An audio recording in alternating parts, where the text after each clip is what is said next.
Hey guys, what's going on? And it's almost Christmas, and with it almost being Christmas, there's been lots and lots of Christmas movies over the years just for Christmas and the time of year of Christmas.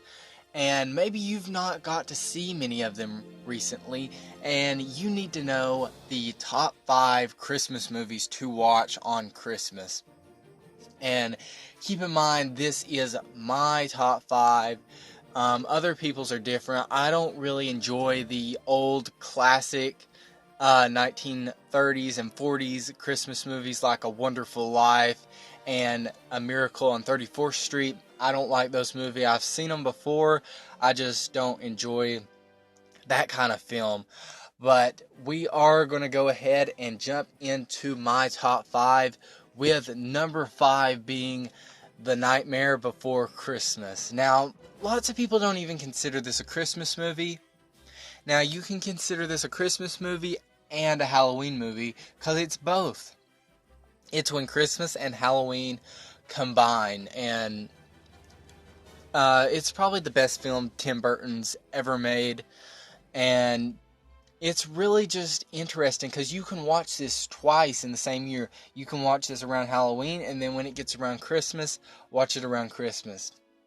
When I recommend watching it is actually probably around Christmas, though. I feel like it's got more of a push towards Christmas than it does Halloween.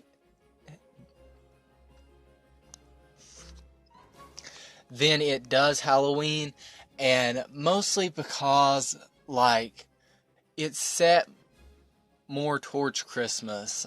Like, it's Halloween characters preparing for Christmas, and they go out and replace Santa on Christmas. And that makes it just a really great thing right there, is just seeing all the mayhem happening and how Jack's messing everything up. And it's a film that had to grow on me. I initially never liked watching The Nightmare Before Christmas, but the more and more I watched it, the more and more I enjoyed it, and now it's one of my favorite movies and one of my favorite Christmas movies, and that's why it is at my number 5. For that person looking for a Christmas comedy movie, number 4 is for you, because number 4 is How the Grinch Stole Christmas 2000. Now, this is not the original animated classic How the Grinch Stole Christmas, but instead the 2000s movie with Jim Carrey. And a lot of people don't like this movie. I know a lot of people that really just are upset with this movie, saying it ruined the animated classic and everything. But I think this movie is hilarious, and I love this movie. And there's actually so many references in this movie, very old, outdated references, which make it great. And I don't know, I just really like that kind of stuff. And I think this is one of Jim Carrey's best roles ever, is playing the Grinch. Just like I said in the last one, like that was Tim Burton's best movie, this is Jim Carrey's best role. And really, he's just so hilarious in this, is what makes it great. And it adds so much more than the original animation. Like, the original animation, I'd say, is around 30 minutes long. This is like an hour, 45-minute movie, 2-hour movie. So it adds a lot more background and detail. And it's something where usually when they take a classic and turn it into something new, maybe even mock it or something, it most of the time does poorly. Some huge examples of that is like the Mario movie. That's probably the number one that has done very horrible, is recreating that.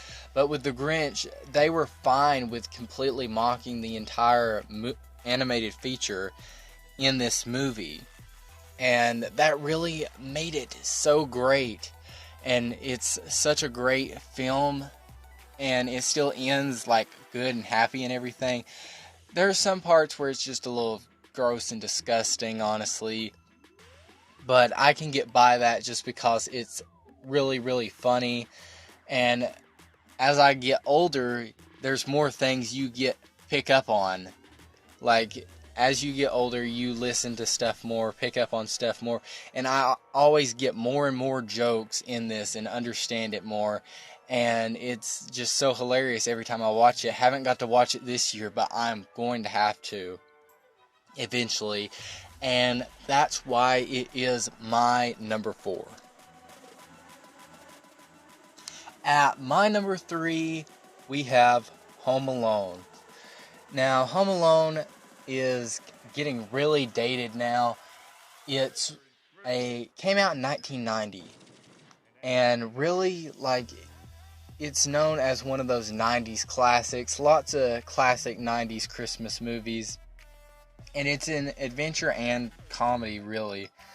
And like, in this movie, it's this boy named Kevin McAllister, and he gets left home by his family who is neglecting him, and he sort of is just like, I'll just stay here and hang out and have the greatest time a kid could possibly have. He's got a whole house to himself.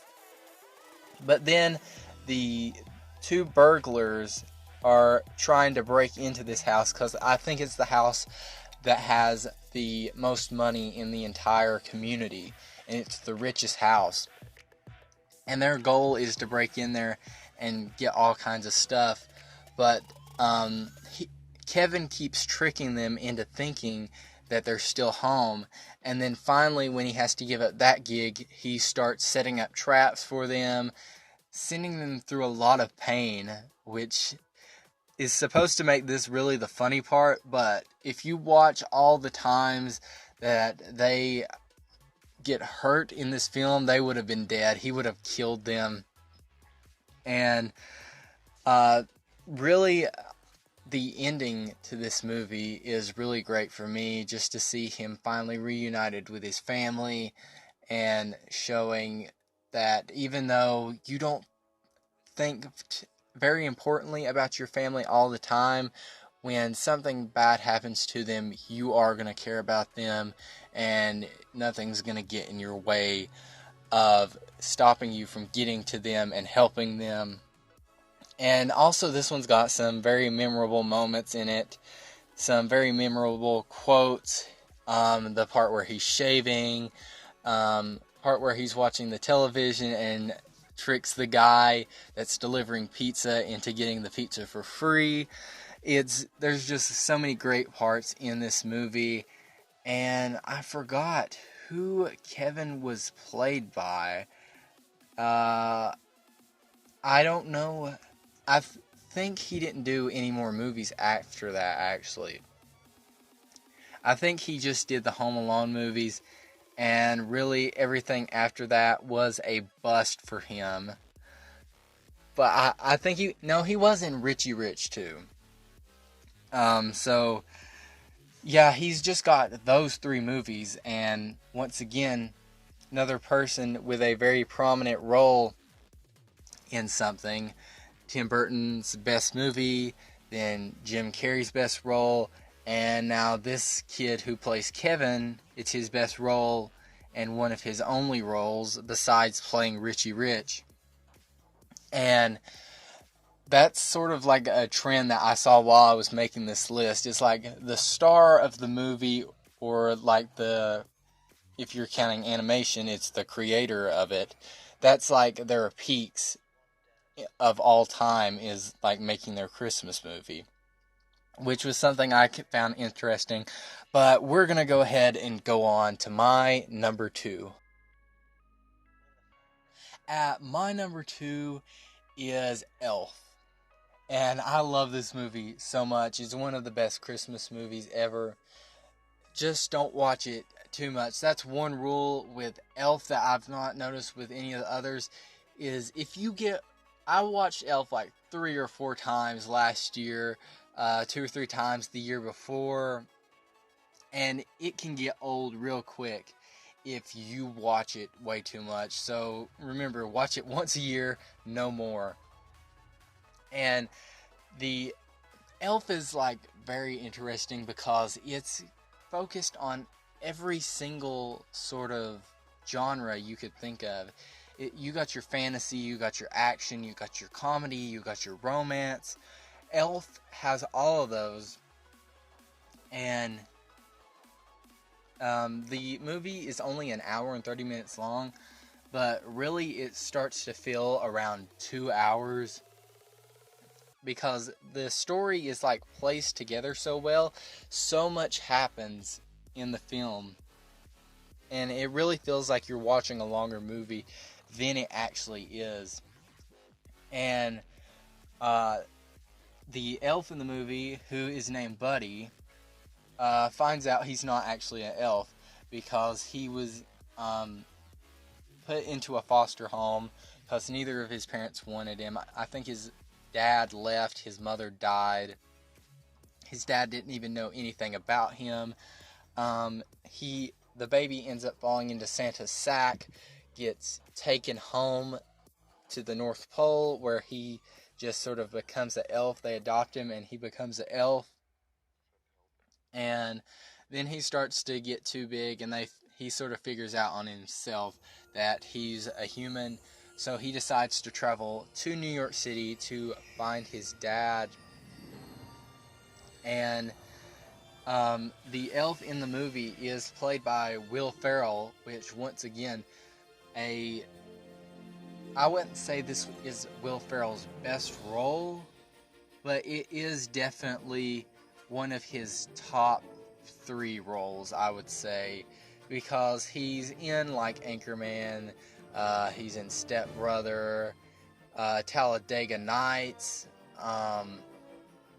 he's recently in Get Hard, he was also in Zoolander and stuff. He's been in a lot, but this is definitely one of his top 2 roles that he's ever played.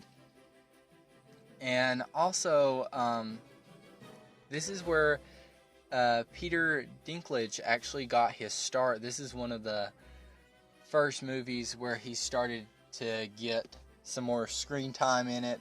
That was just like something interesting that I found. And it's really just a great movie. Don't want to spoil the whole thing. I'll just tell you right now, you will laugh your butt off watching this movie. So definitely be sure to watch that every single Christmas, not more than once though. And now, my number 1. At my number 1 is Christmas Carol. But which one of the Christmas carols, you ask? It's Disney's A Christmas Carol. And this is an animated one again. And what's interesting about this one is Jim Carrey must love Christmas movies because he was in The Grinch, and he is also in this one. He plays Scrooge, the Ghost of Christmas Past, and I think the Ghost of Christmas Present. And he actually plays multiple roles in this film. And that was kind of interesting to see one guy play lots of roles. And the animation in this is just done so well. Like, back in like 2009 when this came out, this looked like one of the most real animations ever. Now, like, with time, it's starting to catch up to itself, but it still looks great. Like, you can still compare it with today's movies, and it can beat out a lot of today's movies. And that's with it being 7-8 years old. And that's pretty good. I remember watching this one in the theater. This is one of the only ones I remember watching in the theater.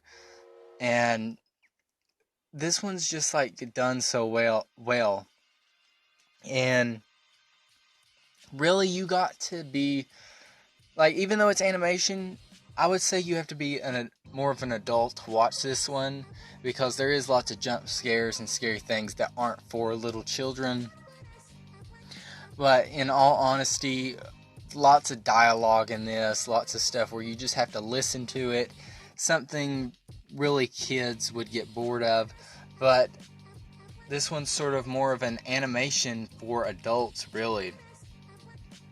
And I would say that the adults are going to enjoy this movie a lot more than kids actually are. And that's why it is my number one.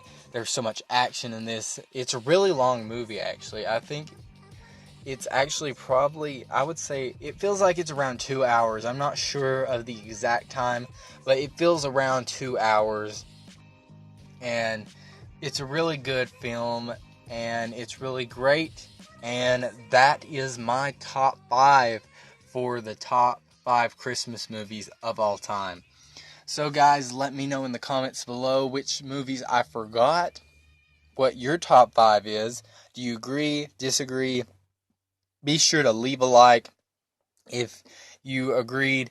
If you disagreed, really hated it, leave a dislike. Give me some criticism in the comments below. Start a discussion down there about your top 5. I'll get back to you and talk to you about it. I respond to most comments and stuff. And that will do it for this video. I hope you guys enjoyed, and I will see you guys later.